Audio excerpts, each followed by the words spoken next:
In real life, happy endings are hard to come by. But this episode is gonna be a little different. All right, 40th episode. I don't have anything planned for the intro here. So, December 3rd, 2005. Crystal Castles was just forming. Metric was getting regular radio play. The Effects of the New Pornographers was encouraging bands nationwide to recruit new members by the dozen. The second volume of Scott Pilgrim had been out for months, and the disease of hipsterdom had just reached epidemic status. Canadian indie music was blowing up right now. Toronto was ground zero, and Smitty was my CNN. And just how much farther can I stretch this metaphor? I was new to this shit. I was mainly listening to punk rock, hip-hop, and electronic. Not him, though. If there was a band nobody'd heard of, he'd not heard of them first. Basically, all the kids in photography seemed to be on that line, the border between insufferable hippie and self-hating party animal. They were great to hang out with. But then came the breakup. Between Smitty and his new girlfriend. I don't remember why exactly. I think she went crazy and moved to Thailand. She married some guy for a year. I don't know. It doesn't really matter, though, because not long later, he gave me a call. He asked if I wanted to go to a show at the Ford plant. I'd never been to an indie rock show before, but I was dead certain that I was not cool enough for one. Smitty was driving, so I went to grab Nola before he got to my place. But when we got back, there in the dining room, seated with my mother and sister, were Smitty and what appeared to be a new girlfriend. Not new, but new. Just who the fuck is this Jordana sitting at my table, chatting, being pleasant? Well, my family seems to really like her. Huh.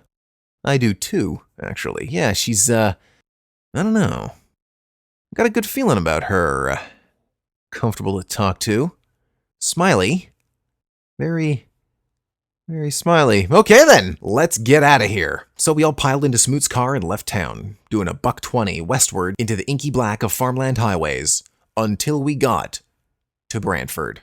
A town which, by the looks of it, was used primarily for the testing grounds of neutron bombs.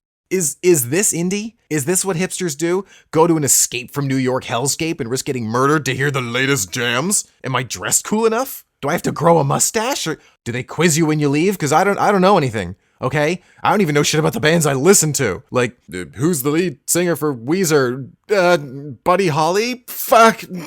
So we go into this room that's like a glass box, maybe 4 meters square, with a counter that I guess sold things at one point. And I'm like, are they gonna fit a fucking band in here? Are you kidding me? But then I see like, oh no, okay, there's a hallway with no doors or anything, just like a fucking fun house. There was like wacky mirrors and shit on the wall, and it just went down into an old diner, you know, like right out of a good movie. Or a really shitty movie, actually. It could go either way. But I didn't know what to expect, and the crowd is just all of them in puffy Marty McFly vests and really way too tight corduroys and all that jazz. So I don't fit in. They look like they just came out of the Warriors or something, you know? The baseballers. The clown people. The Salvation Army. Like there was just a hole in the floor that went right into the basement. And like I just knew they were running a fucking meth lab or something down there. I didn't want to think about it. So finally, on stage, there's these 3 guys that clearly just wrapped up their D&D campaign. And they're like, man, wouldn't it be crazy if this totally rockin' band had a theme song? Oh, wait. It does.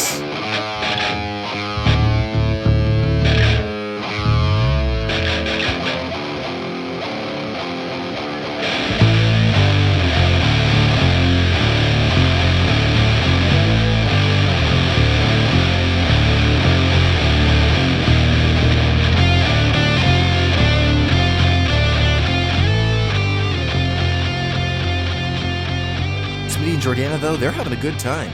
They are right in their element. Because I keep eyeballing her, right? Like, she's a girl invited out with us. Obviously, there's potential for dating there, and I'm just trying to see if I can trust her with my friend's emotions. I know nothing about her. Maybe she's the photography ice queen, using guys up and breaking their hearts. I don't know, but I just couldn't find a reason to hate her.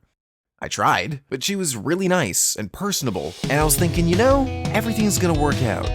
This is all gonna be okay. And then the third group came on stage, and I had never heard anything like it.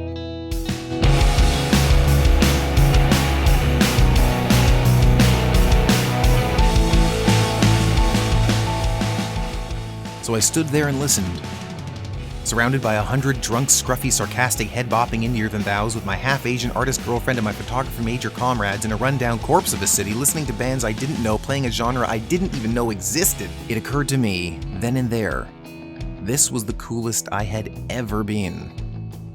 And at 22 years old, possibly the coolest I would ever be.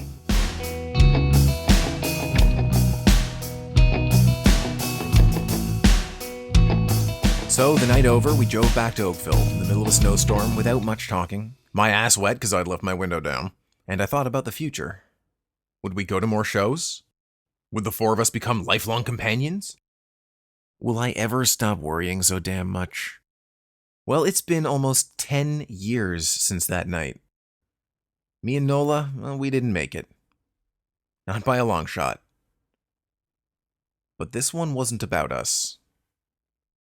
That following April, Smitty and Jordana moved in together, became the heart of a strong circle of friends in Toronto, traveled across Europe, reinvented themselves, got engaged, threw the best wedding any of us had ever seen, letting me give a speech for some reason, got a house, a dog, some cats, and a car, and 3 months ago, had just the sweetest little girl you ever done saw.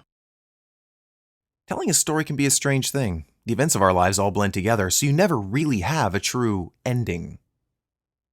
But I'm calling this a happy one. See? I told you this one would be different.